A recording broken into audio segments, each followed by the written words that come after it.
EXIF information, is it dangerous? Is it useful to get better pictures? What can you do with it? What does it do? Well, in this video, I'm going to give you a whole bunch of information to help you get better pictures by using the EXIF data, by using other digital data on your images, and I'm going to give you a big warning about it. So first, before I get into it, who the heck am I? My name is Mike Patterson, and I'm a professional award-winning photographer and have been so for over 39 years, located here in Western Canada. I make my living and have made my living for 39 years exclusively in photography. Not only do I take pictures, but I own and operate a full-service photo lab, and I print for photographers from beginners to professional across North America, and I also teach photography. So we're going to get into this. I ask that please click on the like button, click on the subscribe button, the little bell notification, and let's get into it. Now, when I started back in photography, back in the days of the dinosaur, we had something called film. When you took a picture, that's all you got was a picture. There was no information embedded with the picture. There was nothing. You had the film type, you had the frame number, and that was it. If we wanted to take any information about what we were shooting, we got ourselves a piece of paper and we wrote down some notes on it. In today's digital cameras, whether it be a mirrorless camera, DSLR camera, or your cell phone, smartphone, this information is embedded in the digital file every time you take a picture. And some of this information is really, really useful. In the EXIF information, EXIF, it embeds the camera maker, the camera type, your shutter speed, your aperture, your ISO, your white balance, the lens that you're using, the lens setting. So let's say it's a 70 to 200 lens and you're shooting it at 125 millimeters. It will tell you that. It gives you a whole pile of information. It tells you whether your flash was on or your flash was off. It tells you if you're using exposure compensation, what that was. It gives you all this information with every image that you take. And you can view this information. Whether you're using Lightroom, whether you're using a program like ACD SEE, Photoshop, whether you're using just a Windows browser, a Windows file manager, a lot of this information can be viewed very easily, and it can be very useful. Take, for example, you go and you're shooting some pictures at a ski slope. And you decide that you're going to use program mode, but you're going to use exposure compensation. So you set it to 1 stop over, you take some pictures. You set it to 1.5 stop over, you take some pictures. You set it to 2 stops over, you take some pictures.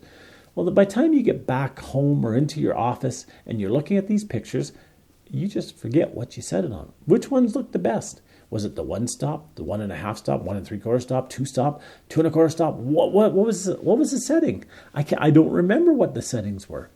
The EXIF information will allow you to review that information and know what you set it at. Let's say you're doing a sunrise or a sunset. Sunrises and sunsets, it works better if you slightly underexpose. Well, how far did you underexpose to get that perfect sunset? Was it 1 stop, 1.5 stop, 1 3/4 stop, 4 stops? What was it? The EXIF information will allow you to see that. There's a saying that if we forget our past, we're bound to repeat it. If we forget our history, we're bound to repeat it. It's the same thing in photography. I know people who go and shoot amazing pictures every time. It's because they know the settings on their camera to use. They've learned what settings work. I know people who go and shoot the same pictures over and over again, and they're horrible because they haven't learned what settings work. They haven't learned what settings don't work. So you need to know what your settings are. Now, most of the EXIF data is really good. It really is. But beware, it can be a little off. For example, I had my camera the other day set on f8. I took some pictures. I know they were on f8. I'm 100% sure they were on f8. Positive they were on f8. But when I looked at the EXIF data, it said 7.8. Likewise with shutter speed, I noticed that there's variances in there as well. It's close, but it's not exact. And if your camera's not set up so you can shoot 7.8, well, obviously you're rounding up to 8, but it can be a little off. The biggest one that I notice that's off is if you're using an in-camera flash. Sometimes when you use the in-camera flash, it'll say flash not used, and you know you had the flash on. So just beware that some of this information is a little off. But most of it is wonderful, especially things like shutter speed, aperture, exposure compensation. It works wonderful. But how can you use it to get even better pictures? Now that you know what this does, how can you use it to get even better pictures? Well, here's a trick that I use constantly to figure out what lenses work at best settings. Let's say you have a lens. Let's say it's your Sigma 150 to 600. You take that lens out, you're doing some pictures, and you notice that some pictures are really soft. And then you notice some pictures are really sharp. Well, why? What's the difference? You thought you had it adjusted. What's the difference? Well, when you go back home, when you go back to your office and you put the pictures on your computer, you can go in and see what shutter speed you were using and what aperture you're using. Not only that, you can see what the lens was set at. So maybe if you're shooting at 600th of a second at f7.1, at 600 millimeters, your lens is perfectly sharp. But maybe if you go down to 1/400th of a second, or you went down to 1/400th of a second by mistake, and still the other settings are the same, you notice it's a little bit out of focus. But if you go to 1/800th of a second, it's even sharper. Well, then you know that you need to go with the higher shutter speed to get the sharper pictures, and it will work to help you get better pictures. I've troubleshooted lenses like this. I had one lady come in that swore that her camera was broken. We went through a whole bunch of pictures, and she was right. There was a whole bunch of pictures that were out of focus. But when I went in and checked the lenses, it was one lens at one setting on the lens. And guess what? When she sent the lens away for repair, it had been damaged, and it was soft at that millimeter. And it was easy to solve once we were able to narrow it down. So you can use the EXIF information for a lot of good things, for a lot of troubleshooting. What should you be aware of with this information? A big one, and this is huge. Cell phones especially, but newer digital cameras as well, embed GPS data in the pictures. And you need to watch that this isn't getting put out there. If you post it on social media, if you post it on a website, if you send it to a friend or whatever, you may not want them to know exactly where you took that picture. Now, could be something innocent. Maybe you don't want everybody to know where that waterfall was. Maybe you don't want everybody to know where that bird is nesting. It could be something simple, but it can also be something even more important. A number of years ago, there was a local lady here that had taken some pictures, and she brought them in here. I was doing some printing. We were chatting about putting them up online and everything.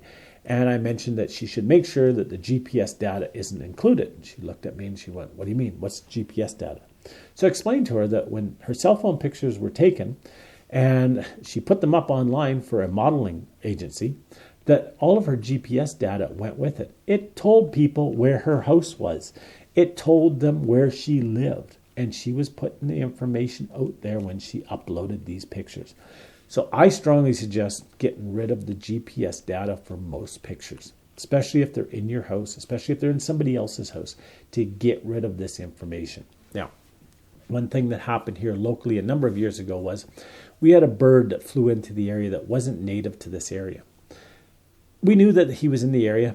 People had posted some pictures on it, but it wasn't a big problem. Well, all of a sudden, somebody went out, posted a picture, and the picture contained GPS data. Well, within a day, the information got out there exactly where this bird was.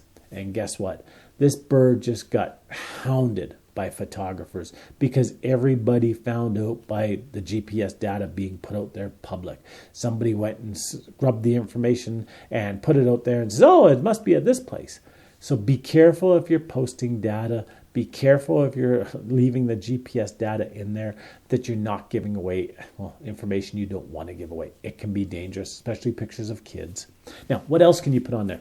Well, in addition to the EXIF data that you can put on there, you can put in other information. You can put who the photographer was. This isn't under EXIF. This is under a different part of the program, but it's still in the digital format, digital file that you can do. You can put in the photographer's name, the company's name. You can put in copyright information. So you can say something like, images copyright of Patterson Photography. All rights reserved, no reproduction without written permission. Now, will people follow this? Probably not. But at least it's out there. At least it's tagged on there. So if it does go to court or something, you can at least say you put this on there. You can put other information on it. You can put photo categories. You can put different things like graduation 2024, University of Lethbridge, fall convocation. And so you can go through in different programs, whether it be Lightroom or whether it be ACD-SCE or other organization programs, and you can pull up this information so you can make it easier to find your pictures. You can also go through and put information on there, such as rating it. So is it a 1 out of 5 or is it a 5 out of 5? Why is this useful?